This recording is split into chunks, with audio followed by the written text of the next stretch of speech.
নমস্কার প্রিয় দর্শক বন্ধু, কেমন আছেন? আশা করি সবাই ভালো আছেন। আজকে আপনাদের জন্য আবার একটি নতুন খবর নিয়ে এসেছি, তা হলো বাজেটে পিএফ নিয়ে সুখবর। প্রথম চাকরির প্রথম মাসের সমান টাকা দেবে সরকার। মঙ্গলবার 23শে জুলাই সংসদে পূর্ণাঙ্গ বাজেট পেশ করলেন কেন্দ্রীয় অর্থমন্ত্রী নির্মলা সীতারামন। সেখানে প্রভিডেন্ট ফান্ড নিয়ে বড় ঘোষণা করেন তিনি। বেসরকারি কর্মীদের জন্য সুখবর। প্রভিডেন্ট ফান্ডে সরাসরি মিলবে 15,000। প্রথম চাকরির ক্ষেত্রে 1 মাসের বেতন পিএফে জমা।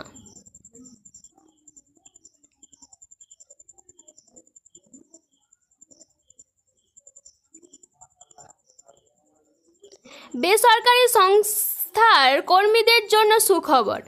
কেন্দ্রীয় বাজেটে এমপ্লয়িজ প্রভিডেন্ট ফান্ড বা ইপিএফ নিয়ে মেগা ঘোষণা করলেন নরেন্দ্র মোদী সরকারের অর্থমন্ত্রী নির্মলা সীতারামন। নতুন কাজে যোগদানকারীদের ক্ষেত্রে প্রভিডেন্ট ফান্ডে সরাসরি 15,000 টাকা দেবে সরকার।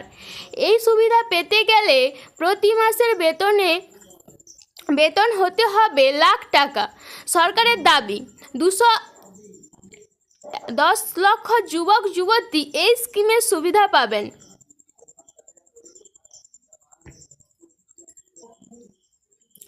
এছাড়া প্রথমবার চাকরির দুনিয়ায় পা রাখা ছেলে মেয়েদের জন্যেও বাজেটে বড় ঘোষণা করেছেন কেন্দ্রীয় অর্থমন্ত্রী।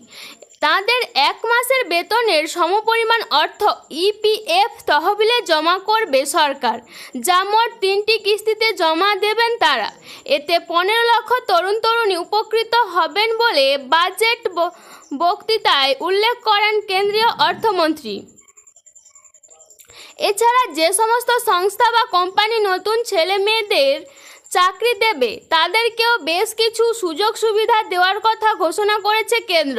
প্রথম 4 বছরের জন্য এই সুবিধা পাবে নিয়োগকারী, সংশ্লিষ্ট সংস্থা বা কোম্পানি। মঙ্গলবার 23শে জুলাই বাজেট বক্তৃতা চলাকালীন নির্মলা সীতারামন বলেন, কর্মক্ষেত্রে মহিলাদের অংশগ্রহণ বৃদ্ধি করার দিকে নজর দিচ্ছে সরকার।